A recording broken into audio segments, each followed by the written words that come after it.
Good evening. Can you hear me? Yes, ma'am. I can hear you now. Can you hear me? I can hear you. Yes. How are you? I'm doing great. How are you? Oh, I'm coming. I'm coming along. Yeah. I had two good days, so that's a good thing. I saw you. What that was last night? No. When were you on? Um. No, Friday. Were you on? Were you on I Friday? was on Friday. Yeah, I saw you on Friday. I said, "Oh, she getting her feet underneath her." Oh, I said I was gonna do it, right? Yeah, I came absolutely. back on my word. So, in spite of how I felt, I did it. You know. Okay. All Yeah, right. Well, I did it. So, there was another young lady up there. If you heard her, she has LS, Luz Garris. She's on oxygen and everything, and she did it. So I said, "Well, if you can do it, I can do it too." You know? right, right. Yeah, I did it, and I hurried up and went to bed after that. But I just give thanks for me coming along and look. I've been sat down three. This is my third time being sat down, so that's all right. I'm a warrior. I can do it. Yes, ma'am. Yes, ma'am. That's right. Not a weakling. Hello, my sister. How are you?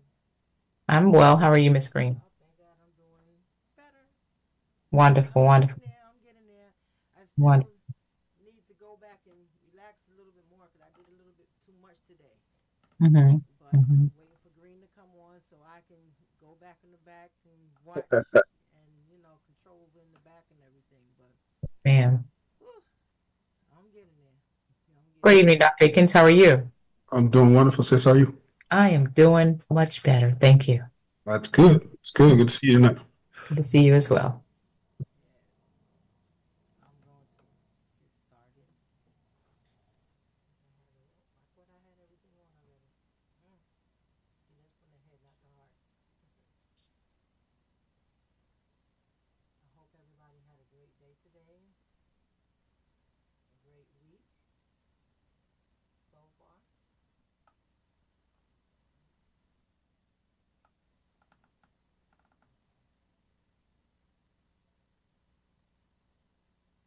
Recording in progress. Here we go. One more, one more, one more. One day they're gonna make it so we can just push one button and everything starts at one time, right? Oh, Oh boy. that would be scary. Ah, how They about may that? not need us. Right, huh?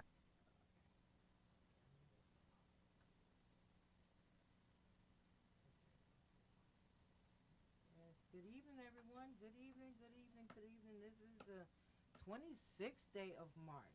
My goodness, it seems like March just marched in and is marching out quick, isn't it? But you know what?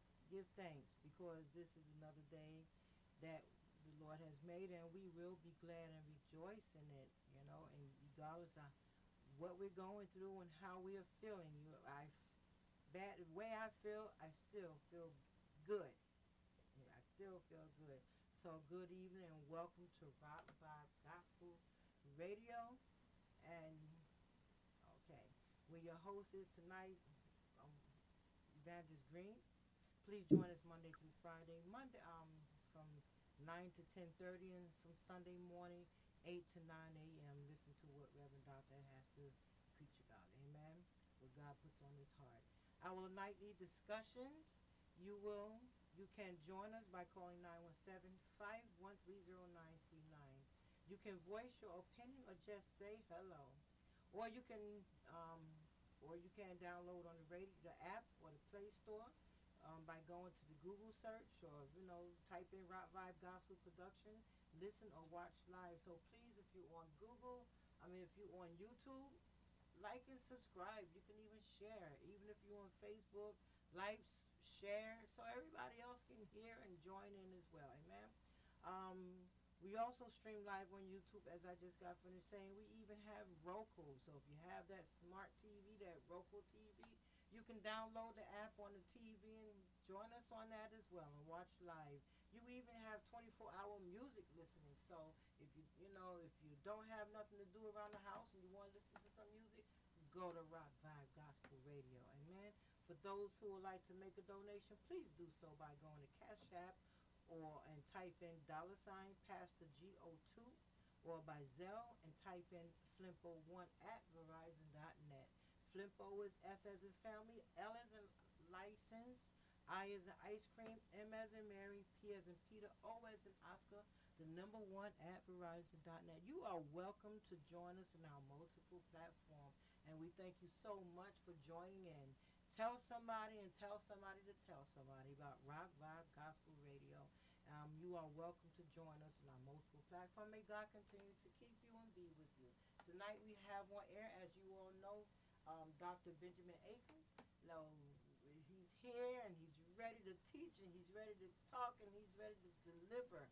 Amen. So get your pencils, get your papers, get your ink pen, iPad, whatever you have to take notes and let's make some notes and look over and learn and get that knowledge where he's going to give us. Amen. So Dr. Akins is in your hands. Yes, ma'am. Well, good evening, great evening to each and every one of you. Welcome back once again, Rock Vibe Gospel Radio. Big salute to, yeah, it is. Big salute to Dr. Green and Evangelist Green. Thank you both so much for the opportunity to serve alongside you each week. And to everyone that's on the line in the Zoom room, we appreciate you being here with us. We're about to jump back into finding your purpose. We got to talk about that, right? So we're going to continue with this because we want to be able to help you so that some of you can begin to get more fulfillment out of life, right? That's what it's about, is to get more fulfillment out of life. Let the Most High use you in a mighty way by doing more. Like, how do I get more out of my life? And how do we identify our purpose and begin to walk in it? So we're going to talk about that. Give you a quick recap so you know where we were last week. We're talking about purpose and how purpose consists of the central motivating aims of your life, right? And so finding out where your aims are, that tells you where your direction is. And then that lets you know what path you should be on, right? So purpose consists of the central motivating aims of your life. Purpose can guide your life decisions. It can also influence behavior. It can shape your goals. It can also offer a sense of direction, as I just said, and also create meaning. All right, because all of us want to feel meaningful, right? And so it can create meaning for you. One of the things that I love so much about my life as an individual is the closer that I get to the Most High, the more fulfilling my life becomes. When I wake up every day, I wake up with purpose, on purpose. I know that I have something to do, and I'm trying to step through that with the best of my ability every day, right? And so it gives you something to be excited about every day. Okay. And so we want to get closer to understanding what that purpose is. I gave you an acronym. That acronym is ACE, A-C-E, right? The letter A is for acknowledging your purpose. The letter C is for comprehending your purpose. And the letter E is for embracing your purpose. And that's what we want, right? We want to ace it. How do we ace it? We've got to acknowledge our purpose. We got to comprehend the purpose.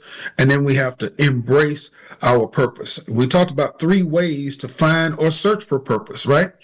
The first is social learning of purpose. The second one is reactive development of purpose. And lastly, proactive search for purpose.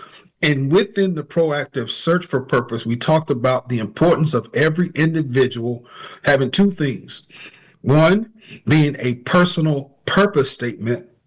And secondly, having a personal mission statement. Now, hopefully, some of you had a chance to start working on that, start carve that thing out, right? See what that looks like, because it will help you with your direction. Get a personal purpose statement as well as a personal mission statement. Okay. And if you need help with that, talk with a professional. A professional will be able to help you carve through, ask you the right thought-provoking questions to get you to begin to see things a little bit clearer. One of the things that I said last week is one of my own quotes. It says, all of your relationships begin with you, and who you are determines how you show up in those relationships. Therefore, you must always be priority number 1, not in a selfish way, but self-empowering. And that's what we got to get to. We got to get to a point where we become more self-empowering. And self-empowering does not mean you are selfish. Does everybody understand that? But when I am self-empowering, it enables me to be selfless. The more self-empowered I become, the more selfless I become. Right? The less self-empowered I am, the more selfish I become. Does everybody follow that? So it's important for us to be self-empowered, right? I also said to you, purpose is not devoid of counsel. That's important, right? That's another one of mine. Purpose is not devoid of counsel. What does that mean?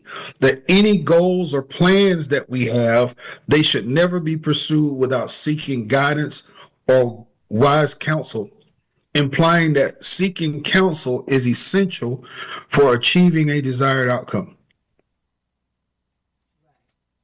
And that's important, right? We need leadership, we need mentoring, we need coaching, and we also need modeling. So we need good role models, right? And can y'all hear me?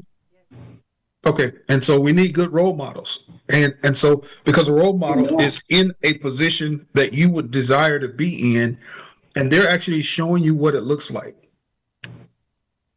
And so it's important for us to understand that. Like, show me what it looks like at the next level.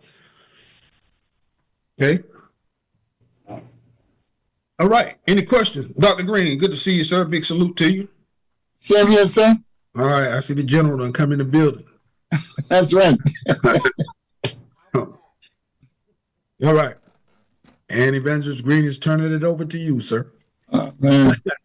The engineer cutting it short. Yes, you're cutting it short. You're rolling out on us. All right.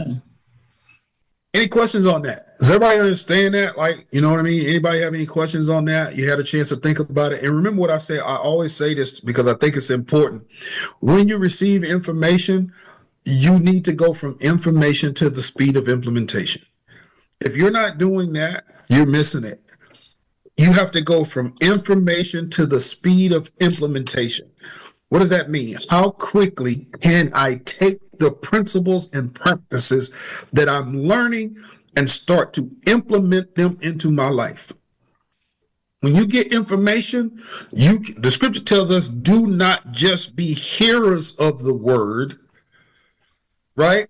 But we doers. We cannot be hearers only, because the scripture says, if you hear only, you deceive your own self. Yep. Because you get more done by doing. And we have to get busy. We got to start doing more. And we're not doing more, right? And so that's the important piece. All right, let's dive into some more of these principles here and give you some things to think about and some things to talk about. Hopefully we get some questions going here. All right, let's talk about the 3 psychological benefits of having a purpose, right? So there are some psychological benefits to having a purpose, and we're going to cover those here so that you understand what they are. One is increased well-being, right? So you have an increased well-being as a psychological benefit of having a purpose. What does that mean? That you have greater satisfaction, you have more confidence, and you have more positive emotions.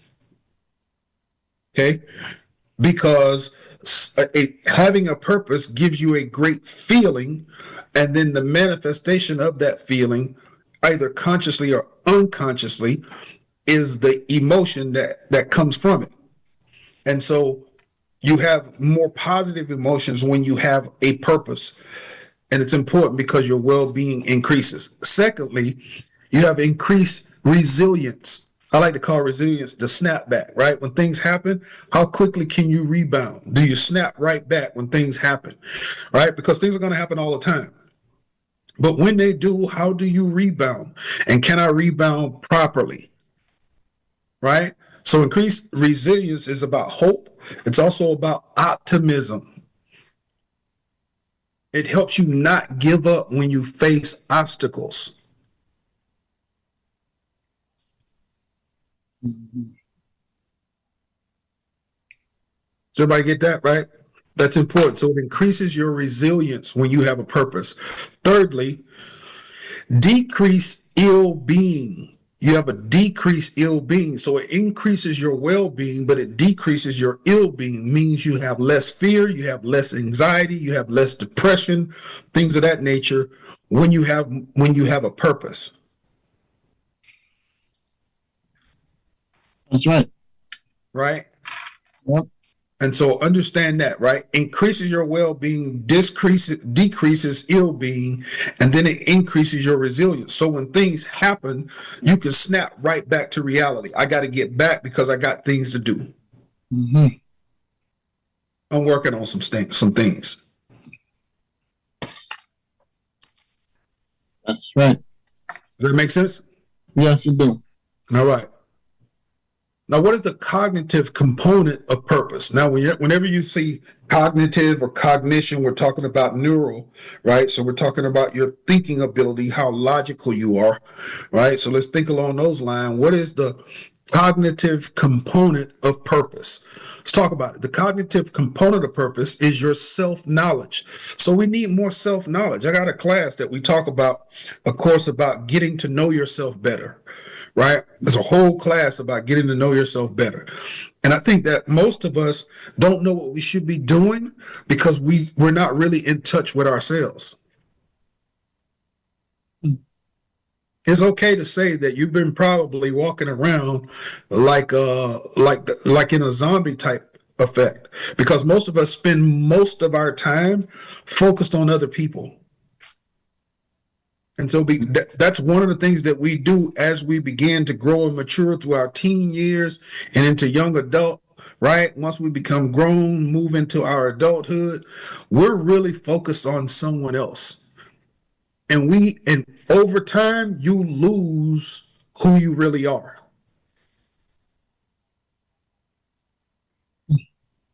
And some people cannot really find their way because they lose themselves in how they define themselves. I'll give you an example.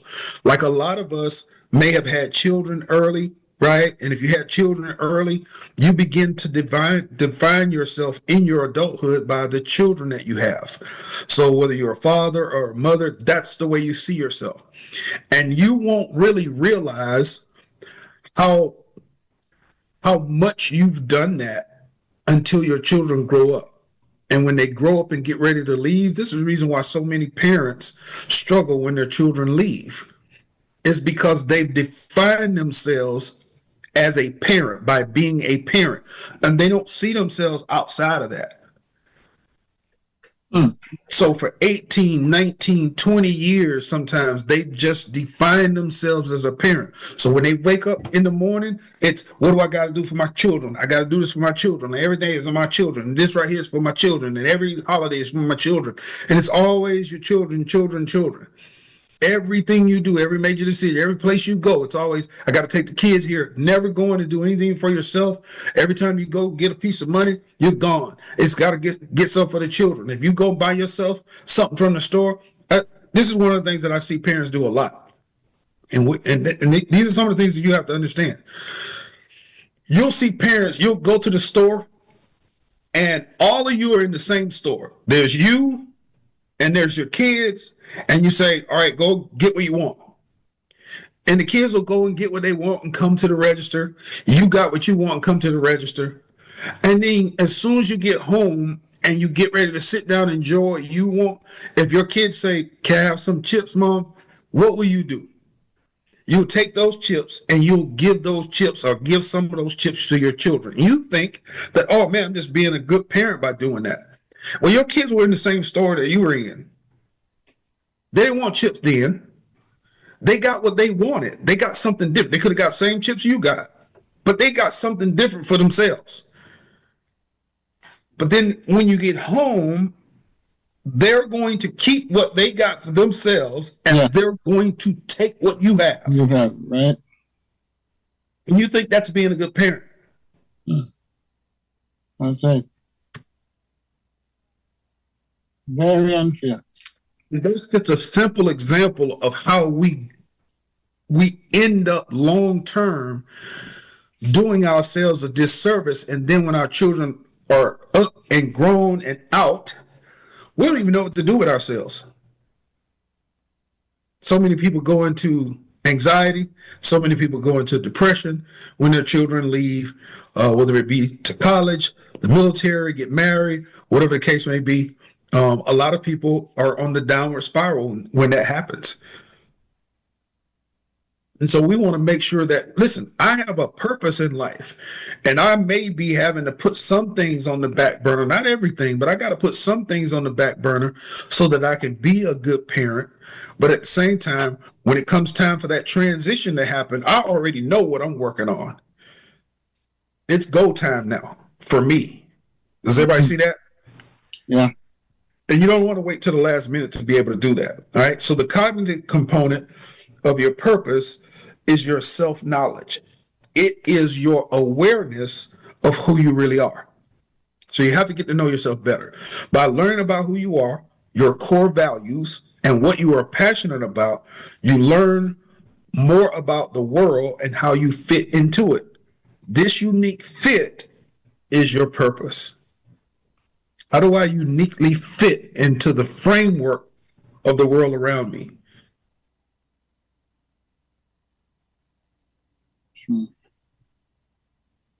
It's like having a 1,000-piece puzzle, and I know that I fit in this spot, right? And without me fitting into this spot, the puzzle is incomplete. So how do I fit? Not me forcing, it's me just fitting. This is where I'm needed. And the best you is shown in that position. Does everybody see that? Yeah. All right. So what is the motivational component of purpose? So we know the cognitive component, self-knowledge, getting to know myself better. But what is the motivational component of purpose, right? Once you know how you fit into the world, purpose is intrinsically motivating. It makes you prioritize your most important goals, aligns your actions to your dreams, and helps you remain focused. This is the motivational component of purpose. Here's a note. Always be clear about your motives. Always be clear about your motives.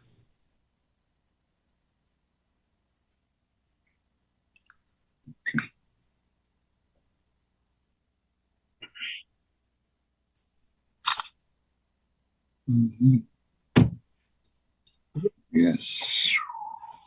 Any questions about that? I'm going to give you a couple quotes here that's going to help you kind of understand what I'm talking about a little bit better here. But I just want to give you the I like to call it the foundational information that will help you get started. And then we'll build on that. But I want to make sure that you understand. And here's the downside of, I think that's why I always call the assembly of the church is the greatest institution of higher learning. Mm-hmm. You can't find a better institution than the assembly. Because the information is coming from the world's greatest book. Does everybody follow that? Yeah. Yeah, you can't get more accurate information than the truth.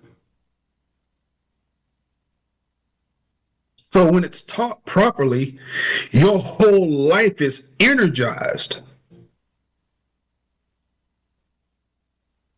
You can listen. This is not just information for the sake of information. This is not just a book of stories.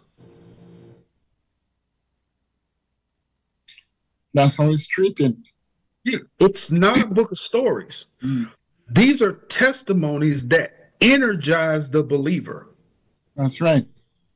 Listen, when you read from the scriptures, what the scriptures do to your spirit, to your soul, what it even does to your physical body, is like what we used to see when we were growing up and we watched Popeye eat his spinach. That's what you should feel like. When you read the scriptures, you should feel like Popeye did when he ate his spinach. That's what you should feel like.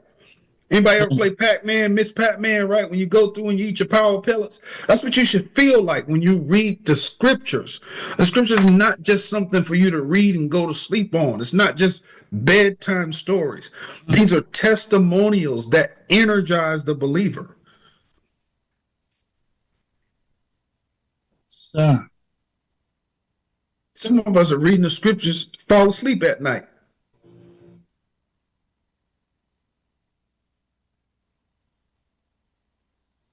And the scriptures are more potent than Red Bull, more potent than Monster drinks. Like, there's nothing you can get that should energize you more than the scriptures, because the scriptures is giving you basic information. It's giving you the keys to success in life. How do I become more successful in life? How do I become more successful? Emotional, right? Spiritual, social, psychological, physical, right? Economic. How do I become more successful at everything I do in life? Is I go to the book of Holy Scriptures to get energized, because it's going to give me the best information that I can go to work with.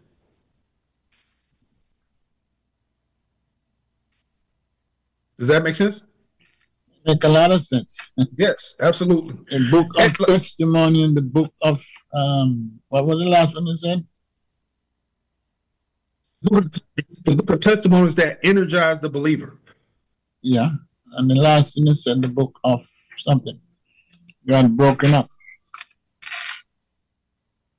From the top of my head, so I'm on the roll. All right, we get it. Don't worry. I'll go back to the recording. Yeah, so always be clear about your motives. That's the important thing. Always be clear about your motives. Right? Whenever I go into the scriptures and I'm reading, I read, and whenever I'm reading for the purpose of what am I supposed to receive from this? It's almost like eating a healthy diet. It's when I eat, I'm not eating to satisfy my taste buds.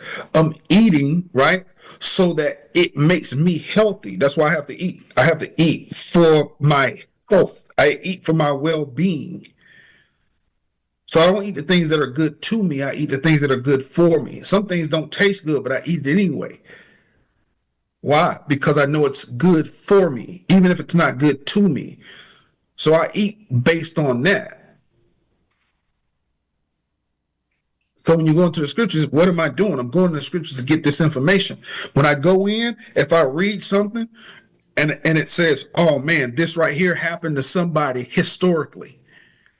This is a decision they made, and these were the consequences, and this is how it turned out. I don't get down about that. I say, thank you, Lord, for the heads up. Yeah, oh, absolutely. He gave me a heads up on what that looks like. You follow me? No, but at the same time, he didn't leave that person like that. You may see a downside of somebody's life, but then keep reading. Because if you keep reading, you'll see when the upside, things will always take a turn. I don't care who you are. Things are going to always take a turn. There's always going to be windows of opportunities, pockets for you to slide into the right position. There's going to be times for you to do that, but you've got to be thinking quick on your feet and taking full advantage of when those opportunities present themselves. That's right. You get it? Definitely. Yeah. So that's why it's so important for us to think that way. When the opportunities present themselves, you got to be ready. All right. Let me give you a quote here. I'm going to give you the quote, and then I'm going to explain it for you. Right? All right. So the quote says, motive is the purpose that generates active energy and creates motivation. Therefore, motivation is predicated on motive being a source of inspiration that produces great vitality. Now, I want you to understand what I'm saying when I say that, but you got to get the quote in its purest form, but then you have to understand what the quote means. So let's talk about what it actually means. All right. So this quote essentially says that motive is the driving force behind motivation.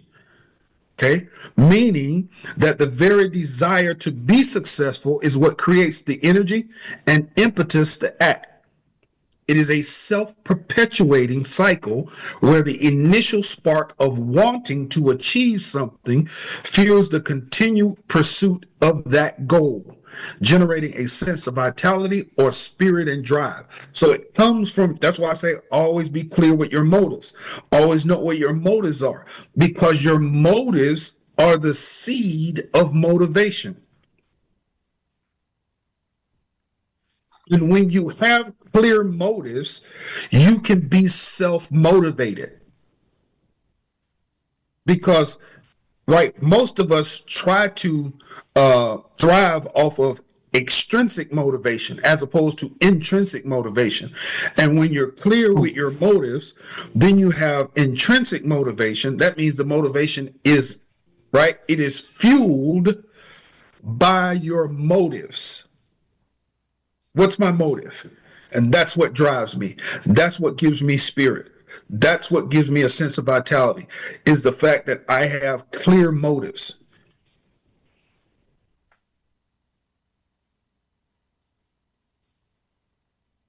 Mm-hmm. Right? When Paul talked about it, he talked about it this way: pressing toward the mark. Like in everything in life, you need to have aim. Everything is about aim. Where am I aiming? Am I aiming up or am I aiming down?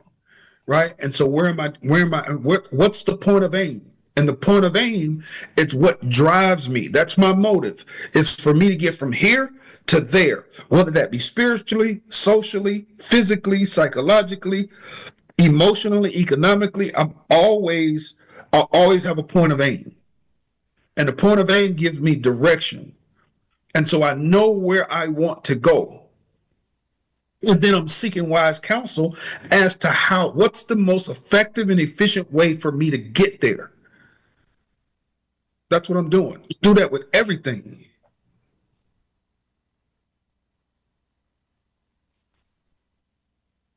Make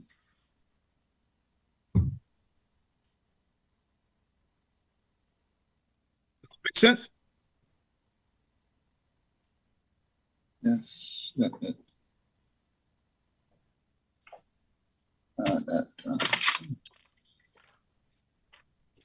So think about it this way. One of the things I like to think about is, when you talk to people, especially like people who are in the assembly, and you're in the presence of the Lord more than most people, right? And so, when you're in this environment is conducive to growth, development, and thriving. Mm-hmm. That's what this environment is all about. It's about growth. It's about becoming. That's right. Because everything you need is here. Like, think about it. Like, we would think, well, he supplies us with everything that we need.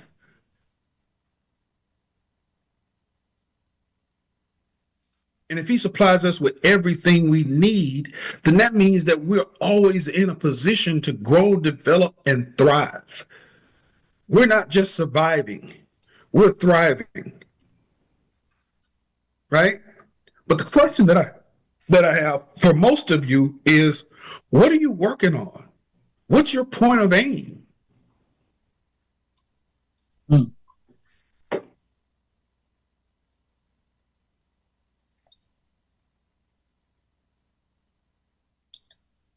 Think about it this way. When I was a drill instructor at Paris Island, one of the things we had to do was take all of the recruits to the rifle range. And when you go to the rifle range, right, whether the recruit has never shot a weapon before or not, we want to turn all Marines into basic riflemen. And so how do we go about doing that? We've got to teach them, right, all of the nuances about the weapon and how things are supposed to be done. What are you working on? What's your point of aim? Okay, so once we get them oriented into what it's like to hold a weapon, look at the target, point of aim, breath control, all that good stuff, trigger control, all that stuff, at some point they have to take aim and fire. Mm-hmm. When they take aim and fire, they're going to hopefully hit something on the target. They may not be in the black, but they need to hit the target. If they hit the target, we can see where they are and coach them into the position that they need to be. Is everybody following? The problem is we're not willing to take aim and fire. You have to be willing to take aim and fire so that we can learn something about your point of aim. We can learn something about your breath control. We can learn something about your trigger control. We can find out why you are not in the black, and we can coach you into the black based on the results that you're getting. because we can always get better results. But the trouble that I find most of the time is we are supposed to be faith-based people that are true believers, but we're afraid.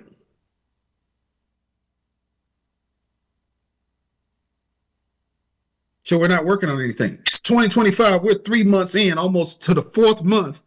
And I would ask you, what are you working on? You 4 months into the year. You were talking about, in 2024, you would talk about how 2025 is going to be this, is going to be that, and you're good at talking, right? But okay, but what are you working on? What are you working on? So many things I've completed already in 2025 because I'm always working on something. What are you working on in March? What were you working on in February? And the promised month, which is January, a lot of people working on a whole bunch of stuff in January, and it hasn't been completed either.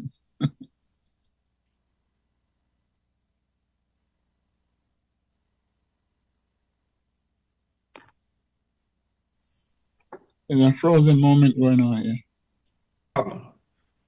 Is people spend most of their time talking about stuff. Mm-hmm. They're not doing anything.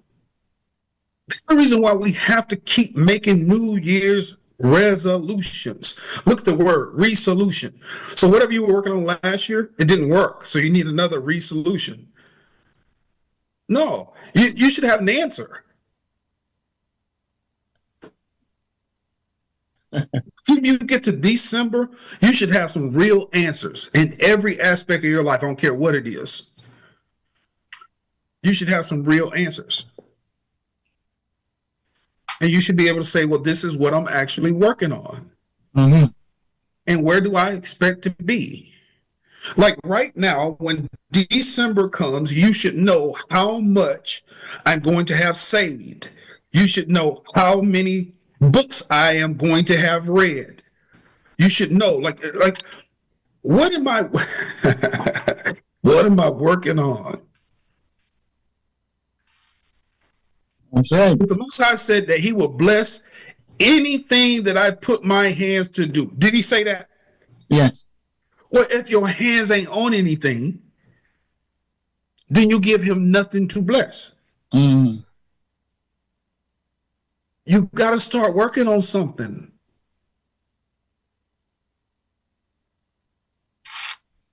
Yeah.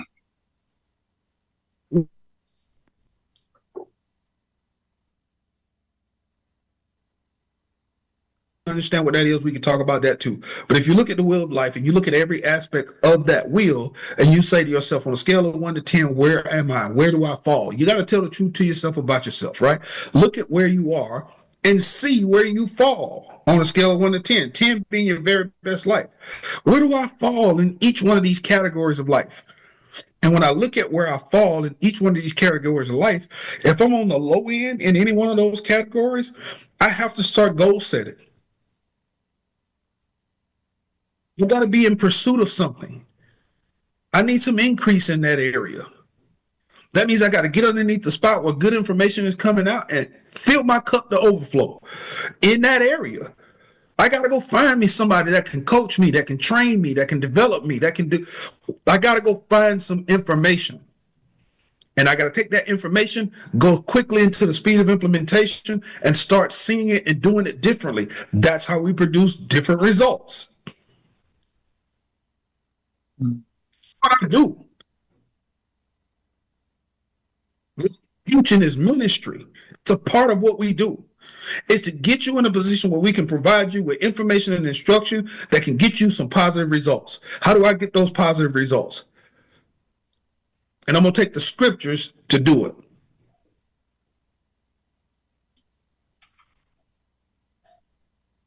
And then what does the scripture tell me? Then once I am converted, then I go back and strengthen my brothers. That's what the scriptures tell me to do. So I've got to work on my own conversion. I'm going to convert myself from where I am to where I need to be in every aspect of life. And as I go through that process of conversion, Once I reach a level where I have been converted, then I got to go back and strengthen my brother. Yeah. That's what the scriptures tell us to do. But if you're never working your way into a point of conversion yourself, you have nothing to go back with.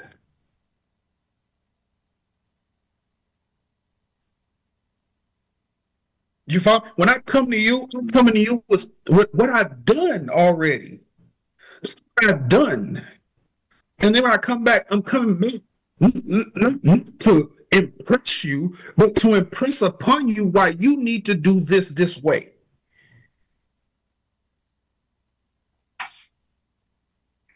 Yeah.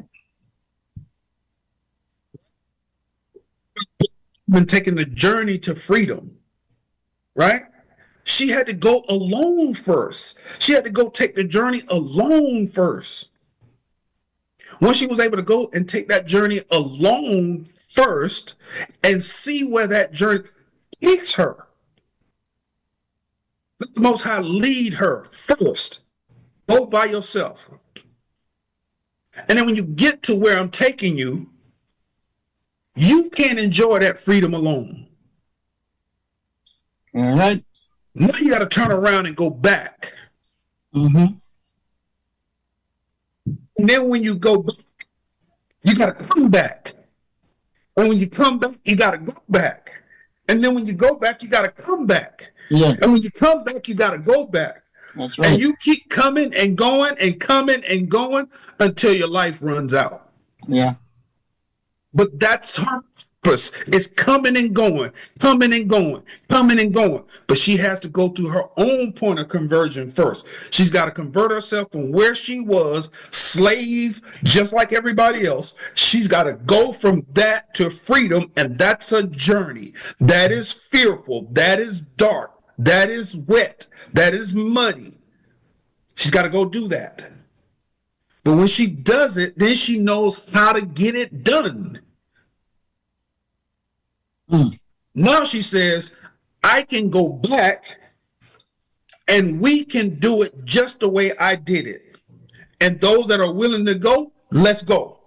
And she realizes that I can't take everybody on the first trip, but some are going to go on the second trip. Do you know some are going to go on the 5th trip? There's going to be some that's going to go on the 15th trip. There's going to be some that's going to go on the 25th trip. Everybody's not going every time. That's right. But when you're moving in your purpose, there are going to be people who are going to go. But it won't be everybody. No, it won't be. Does everybody understand? Yeah. Right? So what is it that you're supposed to be working on that the Most High can bless so that he gets the glory by maximizing your potential?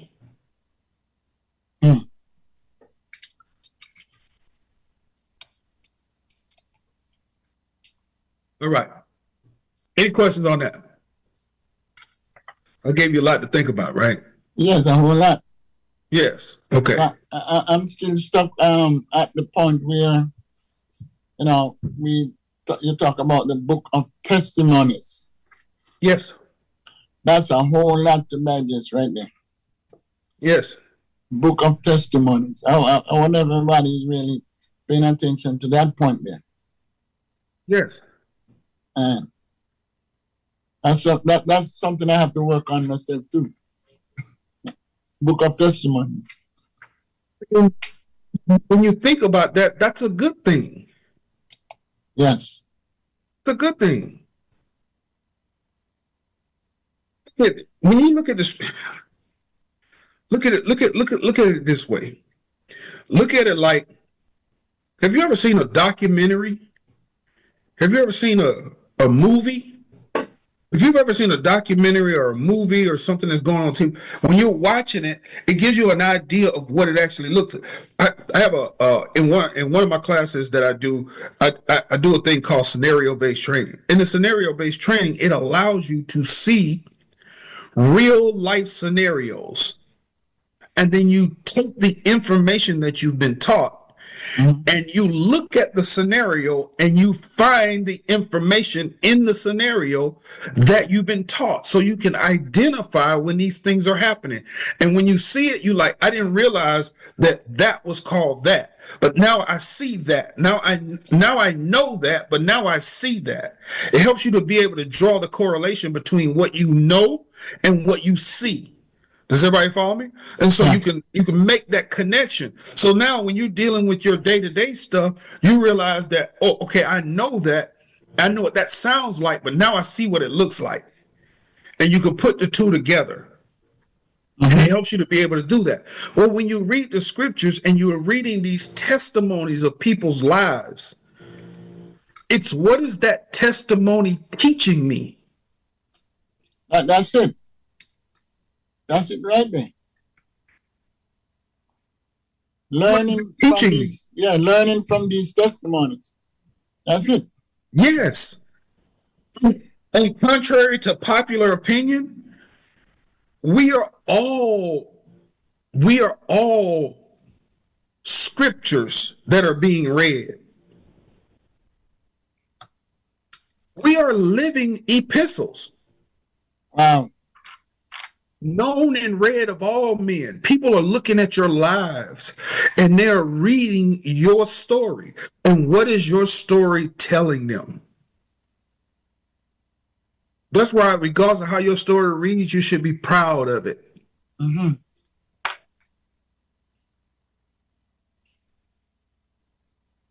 Because in your story, there's going to be some restoration. In your story, there's going to be some rejection. In your story, there's going to be some redemption. In your story, there's going to be some recovery. Like in your story, like there's going to be a lot of stuff in your story. It's not all going to be bad, but it requires some bad things to happen from time to time. Yeah. But when you take a licking and keep on ticking, somebody sees that testimony. And the scripture says that's how we overcome. It's the words that we see that testify to us the information. It lets us know what it looks like to be in the fire. That's right. Like, think about it. When you look at the Hebrew boys, it lets you know what it looks like to take a stand for right and then have to go in the fire as a consequence of it. That's it. Now I got to take a stand for what I know to be right, and I'm not. This is a non-negotiable for me. There are going to be times in your life you're going to have to take a stand for what's right, because if you don't stand for something, you will fall for anything. At some point, I got to take a stand for what I know to be right, and I'm not changing. But you don't get to hold that stance without a fiery experience. Exactly. So here it comes. Now there's a fiery consequence associated with you taking that position. And then you take that position, and then when the fire comes, you got to be able to say, okay, I know that the Father can, but even if he don't, you ain't gonna get me to do that. Mm-hmm. You ain't gonna get me to say that. You ain't gonna get me to try that. Are you following me? Exactly. The things that we have to look at and say, okay, I got it. I got it. That's the testimony. Thank you. So the Hebrew boys me to leverage their testimony. Does everybody understand? Mm-hmm. They allowed me to leverage their testimony. I actually got to see their highs and their lows. Yes. And be okay with it. I can learn from that. It's something I can draw from that. Them brothers don't know you. This. And yet we're still gleaning from their experience. And it's long gone. Exactly. Yeah, but what can you learn from that experience?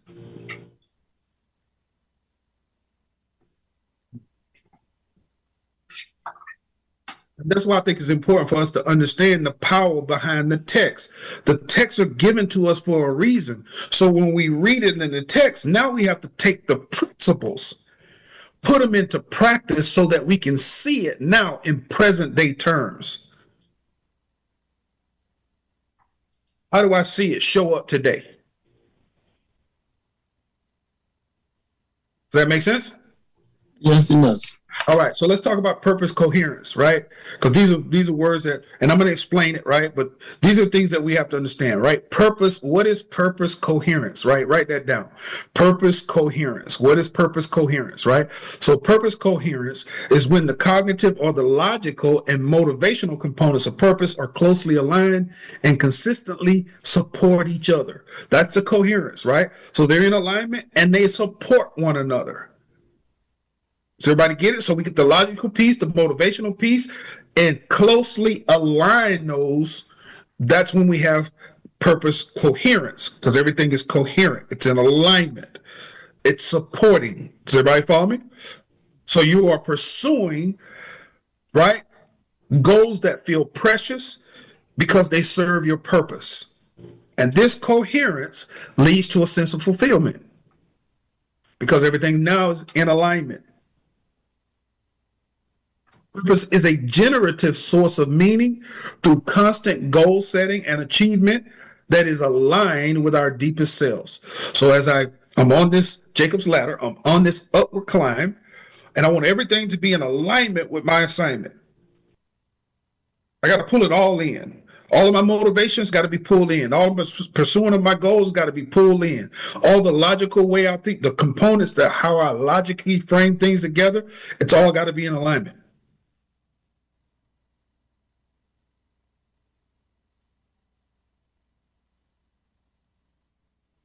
Does everybody follow it? So, and this is what we're working on daily.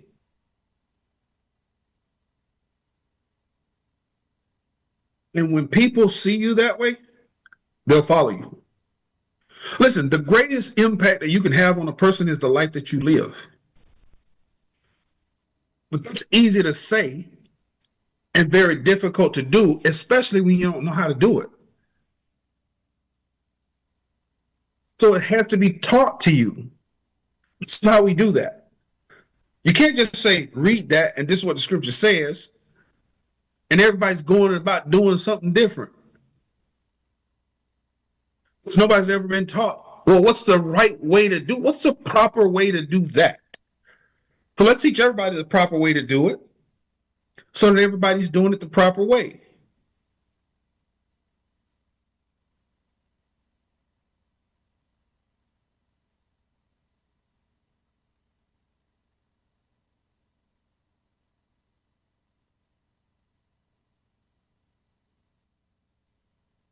So does everybody understand purpose coherence, right? So for those of y'all that are here, you can look at it on the screen. For those of y'all that are listening in, hopefully you got the information. I know I read fast or I talk fast, but I'm trying to get you the information as best I can. You can go back and listen to the playback and take whatever notes you need to take. But I want you to understand the importance about these things because everything is about mindset, attitude, skill set, all of these things that you bring when you come to the assembly. When you come to the assembly to learn, you're coming here to get the best information and then to go back out and make it work. And I want to feel like I'm growing. At some point, I want to feel like I'm moving toward graduation. Like I'm on the road to perfection. I'm not perfected yet, but I'm going there. That's what the scripture talking about. Well, you want to be going, you're on the road to perfection. This is where I'm going. But I'm doing a lot of learning on this road. I came in here for an emotional experience. I came in here for an intellectual experience that will help me to be able to, what I'm learning and apply it to my life every day. I don't want stimulation. I want substance. I want something that's going to last. I don't want something just going to make me feel good. Give me a dopamine release. Yeah, everybody understand? I don't want that. I want something that's going to give me some substance, something that's going to stick. tomorrow when the heat get turned up.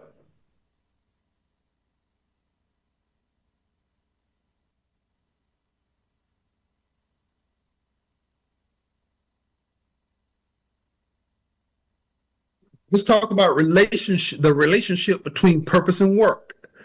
What is the relationship between purpose and work? Let's talk about that. Because we know we have our purpose, but there's work always associated with it, right? Now, we often conflate or we combine. When you say conflate is another way of saying that we combine, right? So we often conflate or we combine purpose and work in one idea. So we're going to put purpose and work in one idea, shake it up together, right? That's what we're going to do. When we think of purpose, we think of identifying nouns like lawyer and parent. Like I was saying earlier, how you identify yourself. I identify myself this way, right? So when you think about purpose, we can put some identifying nouns to it. I'm a lawyer. I'm a parent. I'm a Marine, right? Those kind of things, right? Those are identifying nouns. It is this type of purpose that many of us find on our jobs or in our jobs, in our career or our profession, right? The type of purpose we are examining in this method is not an identifying noun, but a verb that acts to pull you forward in life from the inside out. So it's not going to be something that you identify with from the outside in. It's going to be the type of purpose that pulls you from the inside out. Does everybody understand? It's a very different kind of purpose.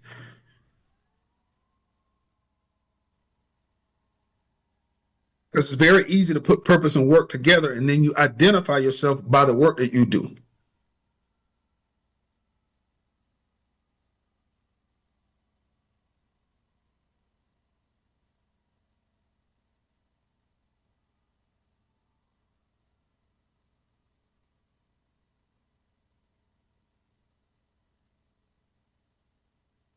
Question?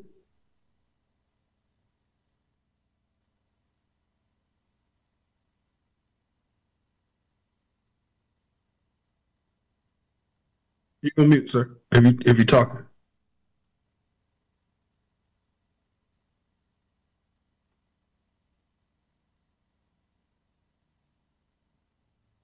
You're still on mute. I can't hear you. Okay, the difference between a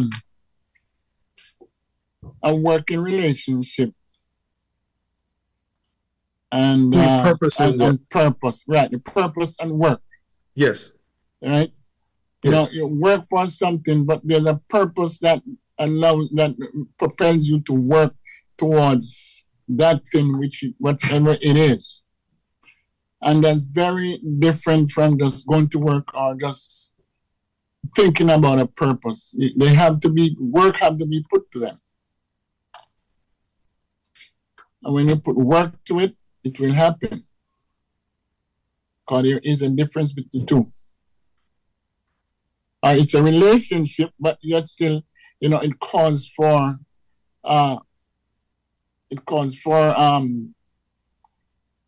direct intervention. If I'm putting this right here.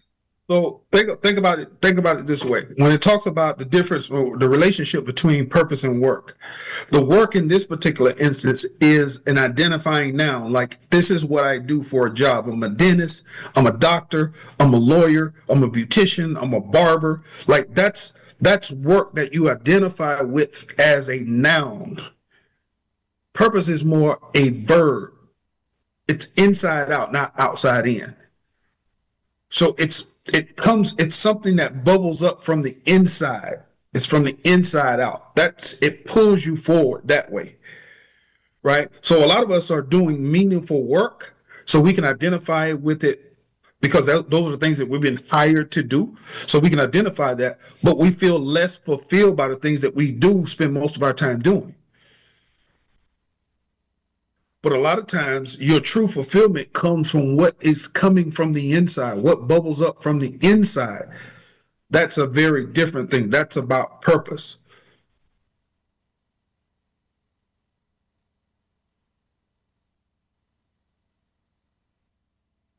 See, like when I get up in the morning and I go to work, when I leave here at 5:15, I'm headed to work. Even though I go there with a good attitude, I still feel unfulfilled. They pay me very well to do what I do. I don't have a complaint. But here's the thing, is that feels like work because I've been hired to do something that pays the bills. When I sit down here and I do what I'm doing right now, it never feels like work, even though I'm working all the time. It never feels like work because it's inside out. This is what I was born to do. That's why I do it well. I was born to do this. And so because it pulls me from the inside out, I can do it when I'm sick, when I'm not feeling well. Pulls me from the inside out. You follow me? It's a very different thing. It's pulling on me every day.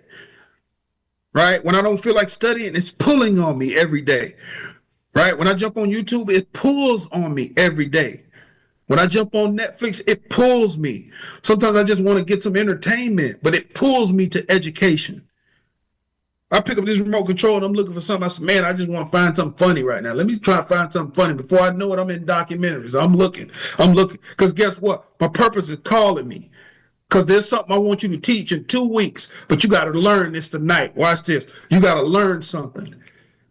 And it's pulling me. And sometimes I get lost in it. Now 4 hours then went by, 5 hours then went by, and I don't feel like I'm working. Sometimes, look, I don't realize I've been sitting for 5 hours till my feet start going to sleep. They get numb. I'm like, man, I need to get up and walk around. Sometimes I forget to eat. When purpose is calling you from the inside out, you'll forget a whole lot of things. Does everybody see how that works? It's very different when somebody hires you to do something because you can do that and not feel good about it. This is about the money. This is about taking care of my family. Right? All right.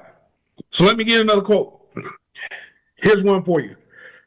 Now, I'm going to give you two, but this one right here is going to be, this is the first one, right? So when purpose and power align in faith, the impossible is probable. Now, we talked about purpose coherence. So when purpose and power align in faith, the impossible is probable. Does everybody get that? All right, now, so now I got to explain that so you understand what I mean. Because I hate when people will tell you what they get from it, but what you get from it may not be what I'm trying to say to you. So here's what I'm trying to say to you, right? Is this quote speaks to the potency of harmony and alignment. That's what the quote is about. When purpose and power align in faith, we're talking about harmony and alignment. Purpose and power signifies the idea that having a clear, meaningful goal in life, i.e. purpose, can provide a strong driving force and the ability to achieve significant things, i.e. power. Essentially, when you know your why, it gives you the motivation and capacity to act and make a real impact. When you align these elements with a strong belief or trust in something, even seemingly impossible situations can be likely or achievable, often in a religious context where faith in the Most High Power can overcome obstacles and lead to seemingly miraculous results. Does everybody see that? So when purpose and power align in faith, the impossible is probable.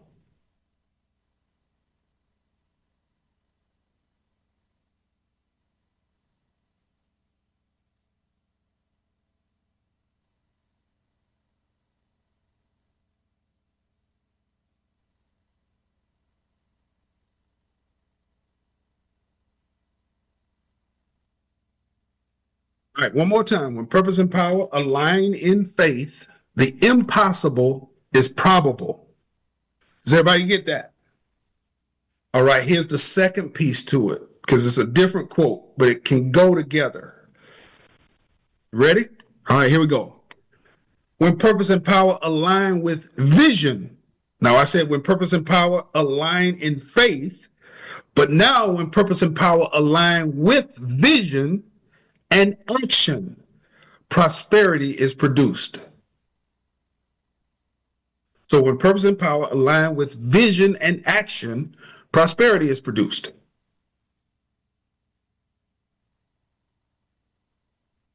You got to know, you got to think about them both, right? When purpose and power align in faith, the impossible is probable. But when purpose and power align with vision and action, prosperity is produced. Here's why. Let me explain it. This quote speaks to the potency of harmony and alignment. Once again, purpose and power, but it's got to harmonize with vision and action. Purpose and power signifies the idea that having a clear, meaningful goal in life, i.e. purpose, can provide a strong driving force and the ability to achieve significant things, i.e. power. Essentially, when you know your why, it gives you the motivation and capacity to act and make a real impact. When you align these elements with the ability to see beyond the present and imagine a desired future, that's vision, paired with the implementation of plans and strategies, i.e. action, success and prosperity are inevitable. Does everybody see that? So the harmony of these two quotes are important. That's why when I explained it, I wanted to keep the explanation consistent until we got down to the bottom. Once we get down to the bottom, now we can break it out. I got to be able to see beyond my present. I got to have some foresight. Remember, we need to thrive off of insight, hindsight, foresight. So I got to be able to see beyond the present, imagine a desired future. That's vision. But I got to implement plans and strategies. I can't just think about it. I got to implement it. And when I can put all of those things together, success is inevitable. Prosperity is inevitable. Positive results are inevitable. Does everybody understand?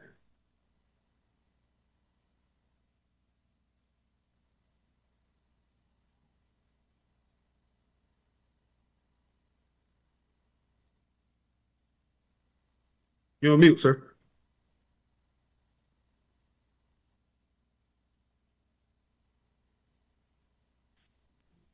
It's a little noisy in here sometimes, so I go on mute. I said it all comes down to an alignment in everything that we do.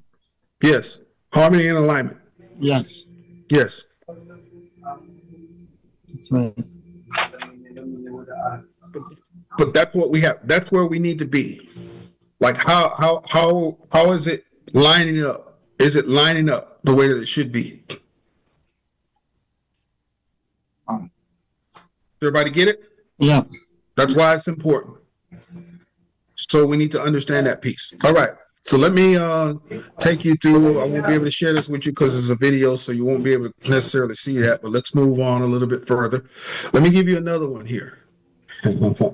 All right, let me give you another quote here. This is going to help you because all these quotes are important. And listen, we're very close to the book hitting the shelf, right? Because when the book hit the shelf, there's going to be 1,000 quotes in there for you, right? So you can have it, you can highlight, you can email me. You got all that information. You'll be able to reach out. If you have a quote you don't quite understand, I'll be able to break that thing down for you so that you understand. But I want this right here to be tools and nuggets that will help you get from where you are to where you truly want to be. But you got to take the information and you got to apply it. This is how you get positive results. So let me give you another quote here really quick. All right, let's think about it first and then I'll explain it to you. But I want you to think about it first, right? So here's one right here. All right. What you are believing the Most High for is a clear indication of how much more you should be doing. Talk about that. What you are believing the Most High for is a clear indication of how much more you should be doing. He who does everything doesn't do anything without you. That's right. So what you are believing the Most High for is a clear indication of how much more you should be doing.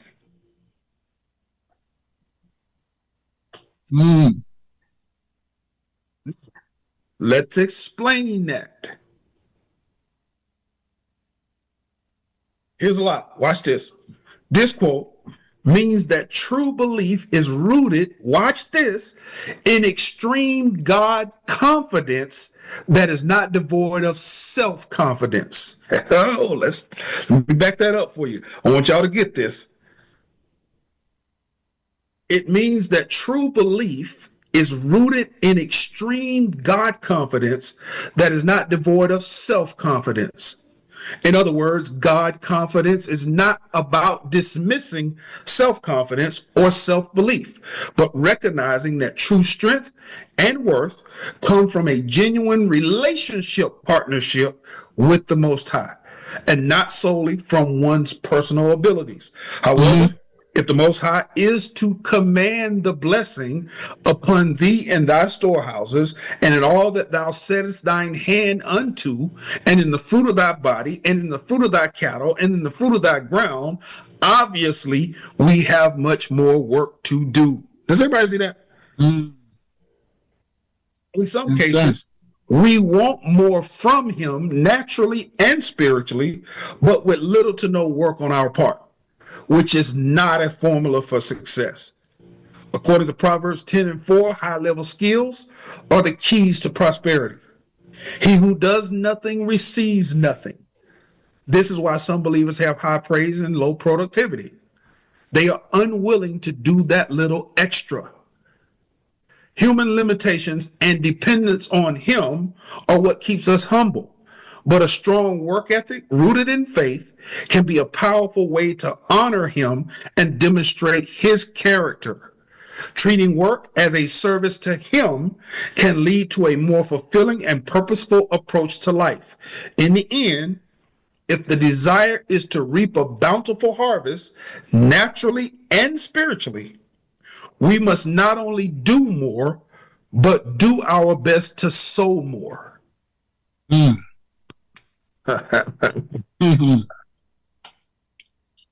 Everybody follow me. That's powerful right there. Yeah, I want to make sure you're following me. And it's transparent. I want to make sure you're following me.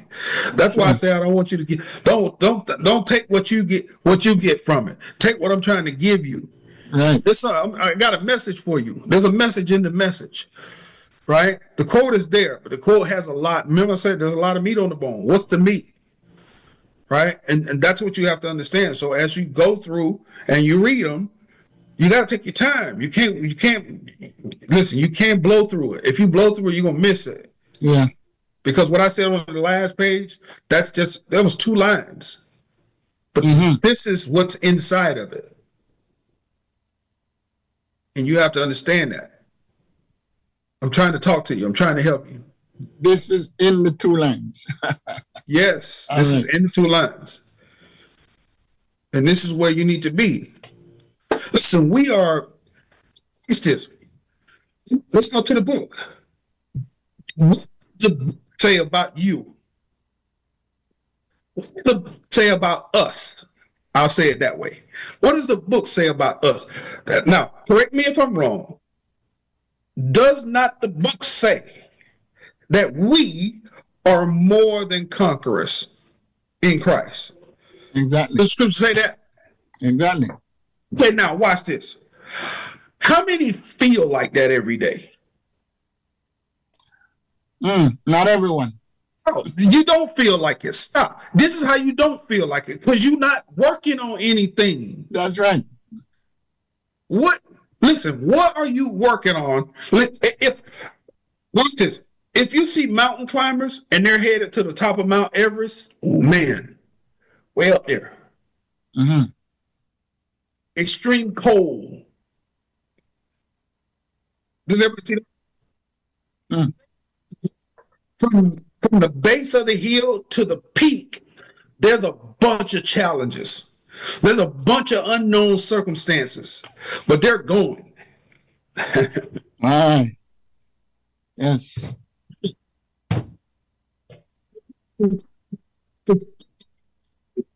If you know, but if it's still on Netflix, but look for it.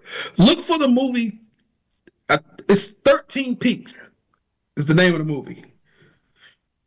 13 Peaks. Peaks. Yep. Peak. Peaks. I think it's 13 peaks, right? Let me look. I want to make sure I'm right. Hold on. Let me look. I want to, because I got people listening in, and I want to make sure y'all do it, right? I want y'all to make sure you. All right, let's see. Yep, it's a documentary. Go to Netflix and look for it, because that's where I saw it. No, it's called 14 Peaks. That's it. 14 Peaks, not 13. 14. 14 Peaks. So I thought it was 13, but it's 14. 14 Peaks. That's the name of it. 14 Peaks. Nothing is impossible. Nothing is impossible. Nothing is impossible. 14 Peaks. Now, when you go to Netflix, look for 14 Peaks and watch that movie in between now and next week when we come back. Because we're talking about finding your purpose, right? And we're talking about it. And we're talking about what we should be doing. Because what we're believing the Most High for is a clear indication of how much more we should be doing. Right? That's right. 14 Peaks. And I want you to watch that movie. And when you watch it, I want you to jot down some takeaways that you get from it. And how we have to be to conquer more than to conquer something. To have a clear indication of where I'm going. To be clear in my motives. And to make up in my mind that this is what I'm going to pursue. Until completion. I'm going to get that done.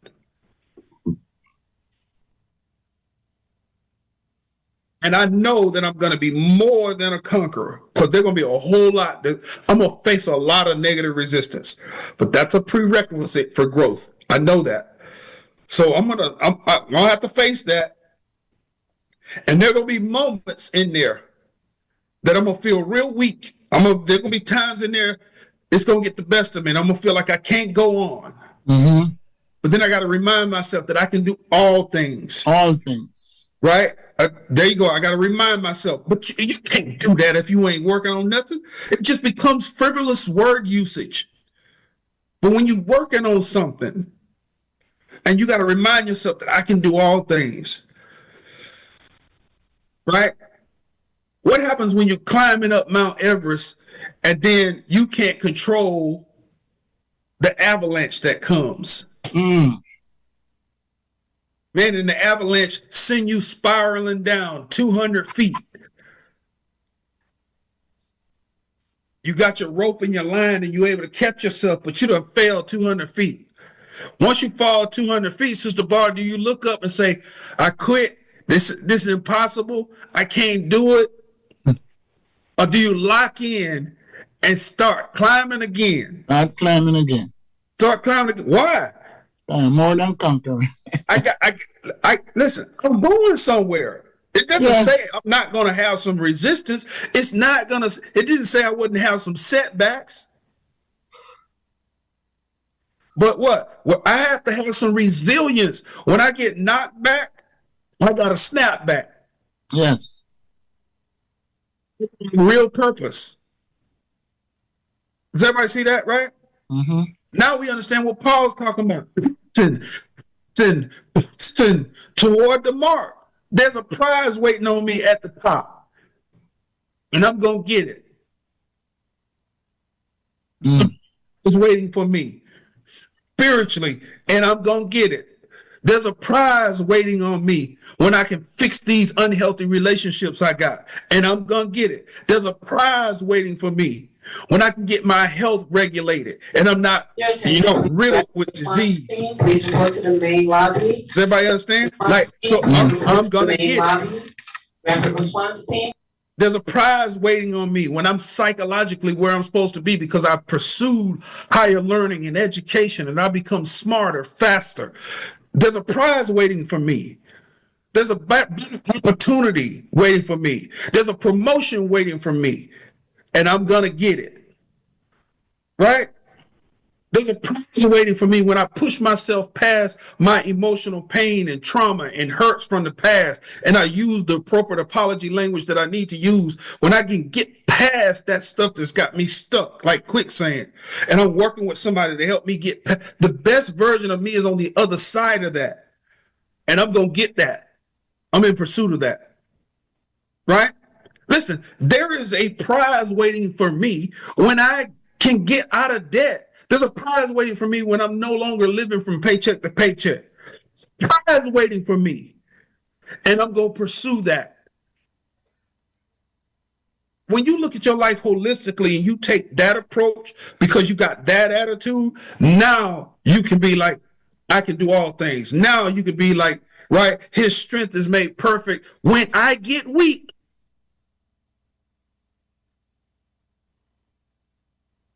You follow me? It don't just become things you say, but you're applying that to the things you're doing. Remember what I said, the testimonies that energize the believer.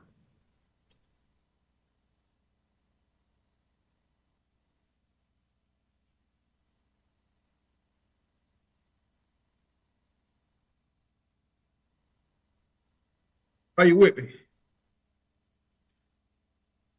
These are the things that we need to understand how to apply the scriptures properly so that we get the results that not only we want, but the results we need so that the Most High gets the glory. Because when people start reading your testimony, you don't even have to say it. All you have to do is live it. And people that are watching you, that's how they read it. They're reading it by watching you. They're watching you. They saw you, Carol, when you fell 200 feet. When the avalanche came, saw that. Somebody said she's supposed to be buried alive. She ain't gonna come out of that alive, let alone get to the top. Don't she realize nobody's ever climbed Mount Everest? Don't she realize how many people done lost their lives trying to make that climb? These are people talk. But when you set out on that journey, you act for that kind of dilemma. Pack the extra set of gloves. Anybody ever packed a right? Any extra heating pad because you knew there was gonna be some right? You knew for that. Prepare for that.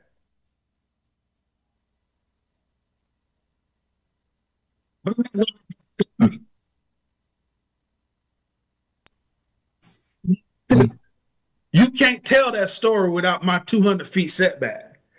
Right? Oh yeah. I want you to tell it. Tell it to everybody that I fell backwards 200 feet. That's the testimony right there. Yeah, don't leave that part out, sir. Don't make it seem like I got to the top of the mountain with no problems. No, I want you to tell how the avalanche came, hit me dead in the face, knocked me backwards. I was unconscious for 15 minutes. Tell it like it is. But when I regained my conscience, I still had my purpose. I still had my motives that were pulling at me, that were driving me. All I could see was peaks. You follow me? Yeah. Yes.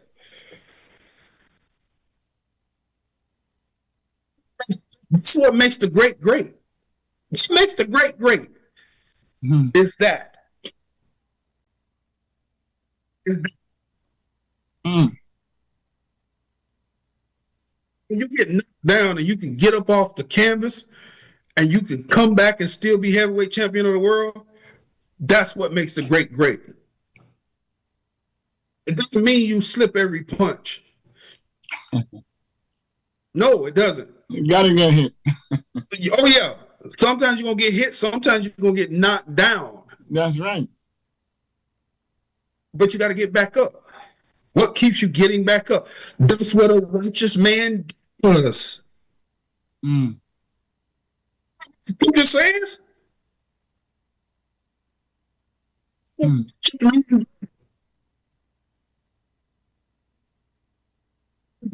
Constantly finds his way back to his feet. He wants to be more than he could ever be down. That's why I keep getting back up. You ever been watching a boxing match before and a guy get knocked down and you're like, oh man, don't get up, man, just stay down. You ever felt sorry for a joker? You're like, hey man, just stay down, don't get up. But something inside of that guy, man, you getting beat, your brain's getting beat out. You getting your brains beat out, man, and you still getting up. You gotta knock you down twice. And you still get, he's still getting up. Yes, you have a purpose. Why is he getting up? Because he's a fighter. Yes. That's what fighters do. Mm. That's what fighters do. Fighters understand that, listen, I'm going to win a lot, but I'm going to lose sometimes. I mean, typically, that's what fighters do. If you stay in the fight game long enough, at some point, you're going to lose. Unless you get out of the fight game early. At some point, you're going to lose. Stay too long if you want to. At some point, you're going to lose. You can't slip every punch.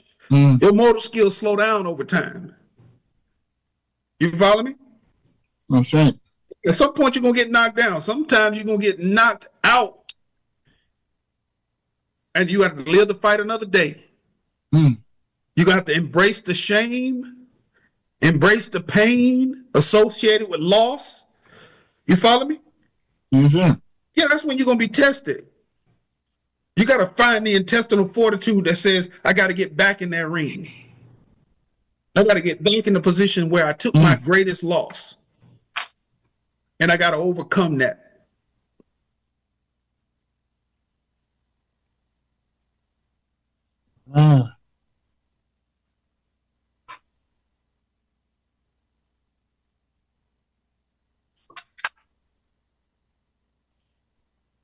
There's a lot to chew on here. Yes, sir. There's a whole lot to chew on here, Doc. Absolutely. Yeah. Let me put this down because we got a few minutes. I could take some questions, some comments as we get ready to wrap up. But I'm definitely not done. We still got more to talk about with this purpose. But I got to share some more information with you guys next week. But I really want you to understand what I'm saying, because as I'm trying to lead you down this different path, it's like you got to change your attitude. You got to change your mindset. You got to approach this thing completely different. If you want to win, the enemy going to always beat you up if you got this weak attitude. If that's the way you approach it, if you don't approach it like you're a warrior, if you don't approach it like you're a fighter, if you don't approach it like you're going to get hit in the face, but I'm going to hit you back. Like if you don't approach it that way, you're going to get beat up a lot. I get so sick and tired of people saying I'm beat up all the time. Oh, I ain't feeling good today. Oh, it's just on day to day. Oh, I'm just hanging in there. When you not hanging in there, is that all you ever do? You just hanging in there all the time? You ain't never thriving? This is what you sound like every day. Who wants to follow a person who sound like that? And you talking about, I serve this great God with all this power and this and that, and that's all you ever say. And you got the sore throat every day, you got headache every day, and you got a cough every day, and you tired and you sleepy, and you ain't got enough money. You trying to make ends meet, and you coming up on the rough side of the mountain. Who wants to follow a God like that? Can't be your testimony every day.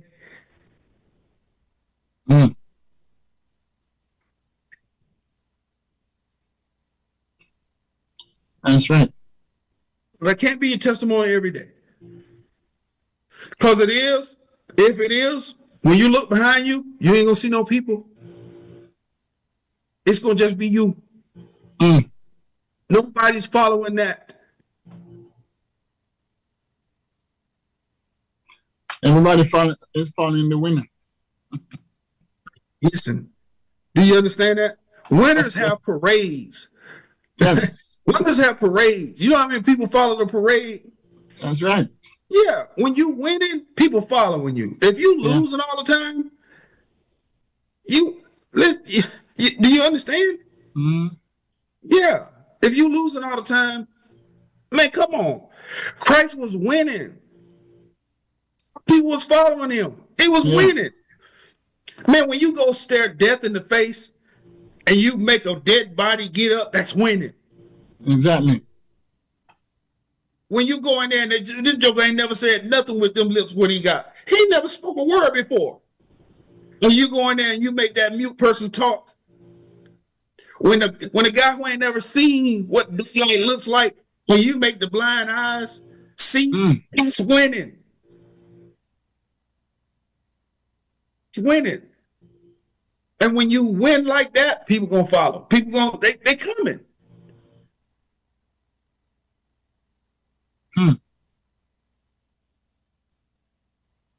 You look at your culture, when you look at your environment, when you look at the assembly that you in, and you can't produce people, you have to ask yourself, what kind of culture do we have? Are we thriving? Are we winning? Or is there a whole bunch of losing on this team? Well, trust me, if your team winning games, you're gonna have people in the seats. And finance, yes. Because everybody want to see winners. Just mess around and be undefeated a little while and watch how many fans you have. Just be undefeated for a little while. Just be undefeated long enough for it to feel uncommon.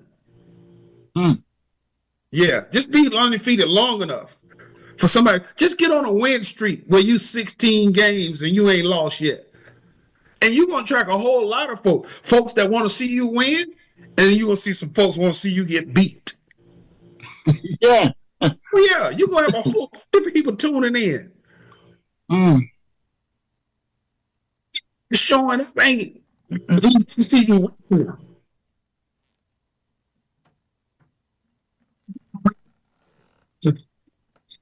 Man, this is our 25th anniversary. And you see all these people jump on there and say, congratulations, congratulations. You know what's in some of them congratulations?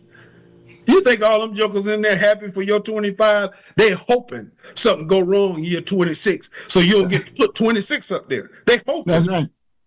Some hoping and some helping that you don't get to 26. Do you understand what I'm saying? That's right. Yes, absolutely. That's just the way it is. But you ought to embrace that, because when you get to 26, knowing what you had to face, you feel a different kind of way about 26, don't you? Of course. Oh yeah, absolutely. Of course. Yeah, exactly. Looking forward. Yes, exactly. Yep. Looking forward. Yeah. When you the champ, you want the number one contender. When you the champ, you want somebody to come and try to see if they can take what you got. That's right. That's the way it works. Because if you was the champ, I'd be coming for you. That's the way it works, right? Yes. We just got to change our attitude. We got to change our posture. We got to change our mindset, change our skill set. Everything's got to change. If we want to produce, we got to change. Yeah, it's good. It's good that you say, we have to change our mindset and our attitude, because I was just looking at something I wrote down here. We always been taught to read the book to learn.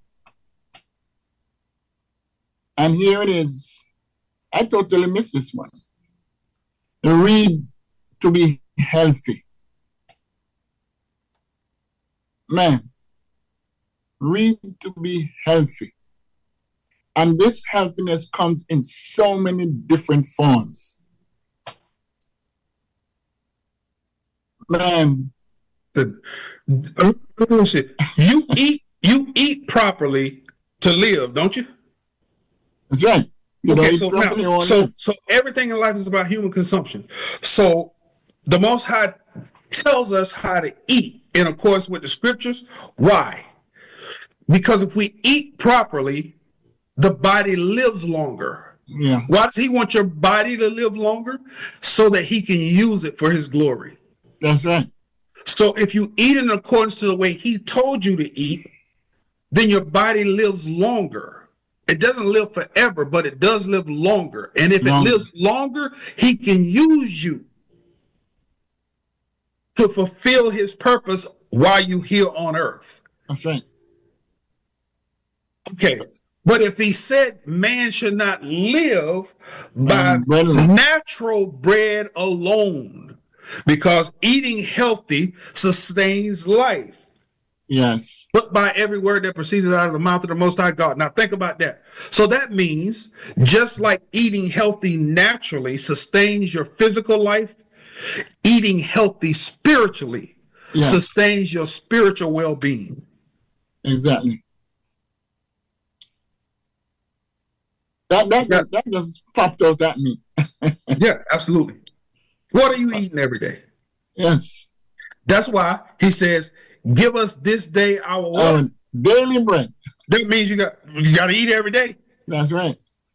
Because if you don't eat every day, you're going to be malnourished. That's it. That's the reason why some of us weak and can't fight. Did you have your portion? Did you get your daily portion today? That's it. That's it. If you get it, you will be able to fight. Now, watch this, and I'm going to let it go. I don't read anywhere where he told me to fast spiritually.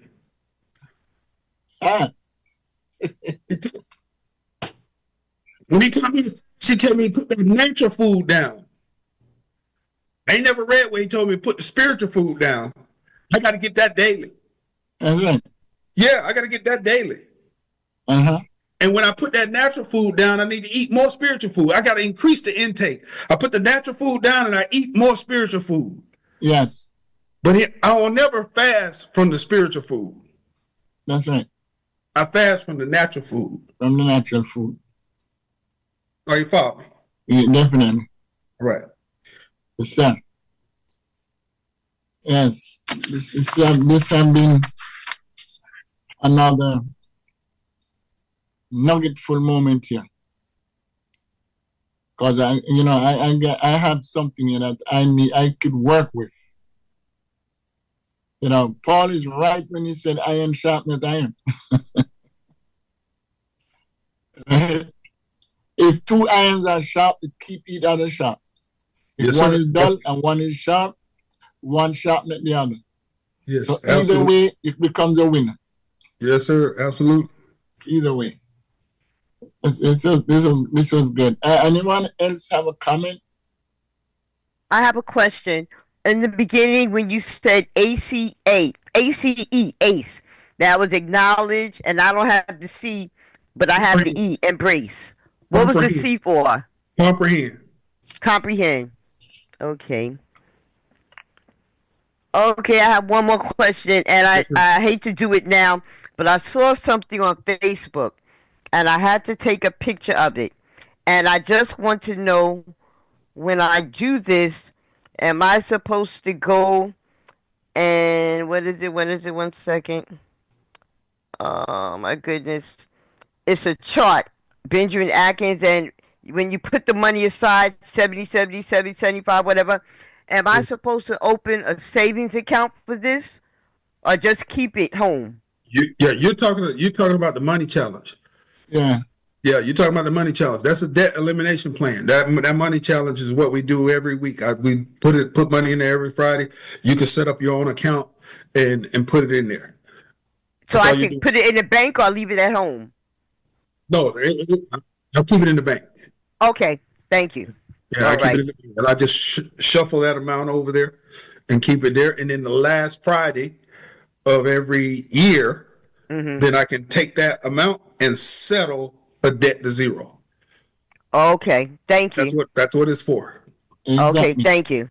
That's all I have for tonight. I like your spirit, Sister Mark. Absolutely. Listen, ever since he said the fact that if you don't have 200 lingering over, and I told you the IRS hit me, but because I started practicing that, like I said, I started the supermarket. If it's not on my list, I'm not buying it. Now, I'm a foodaholic. I buy a bunch of seafood, ribs, and chicken. I don't need all of that. And then I go out to Popeyes. I stopped doing that. I'm not going to Popeyes, and I'm buying the food, too. So when the IRS hit me, God knows I was in tears. I was able to say, well, go on and take it out of there. Yeah. And I have no worries because I replaced that money back. And now that I saw the money challenge, I'm going to catch up to that and then put that away. I thank God for you, Brother Akins. Dr. Akins, you really been a godsend, especially now knowing what to do with our purpose. I'm just trying to learn more. There you go. Absolutely. Absolutely. Purpose. There you go. Right, Sister Simpkins? Yes, sir. Yes. Absolutely. Definitely. Gosh, it's a blessing that our engineer is in the seat. Hey, Sister Okay, Green. we turn it over to our engineer, Evangelist Green. Okay. All right. Again, we say thank you for each and every one that stopped by to listen, and we hope that you had received something from this teaching tonight.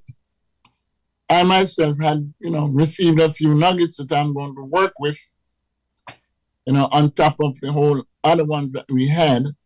So we are so grateful to you, Dr. Benjamin. And as usual, you do your best, you do what needs to be done, and you're obedient to your calling. And we are thankful for that.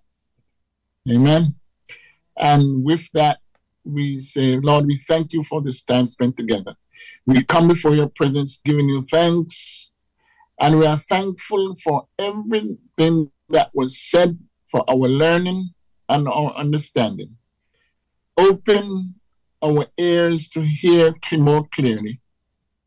Open our minds to receive more that is coming. And help us, Lord, to continue to stand in the way of truth that will take us where we need to be and where we need to go. In your mighty name we pray, in Jesus' name, amen.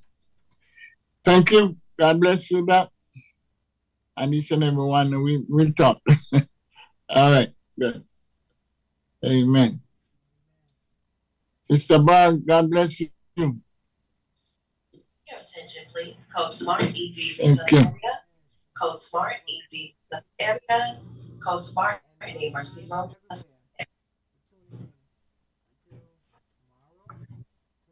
Yeah. All right. God bless you all. Thank you all for tuning in. And we thank Evangelist Green for her ingenuity. All right, God rest.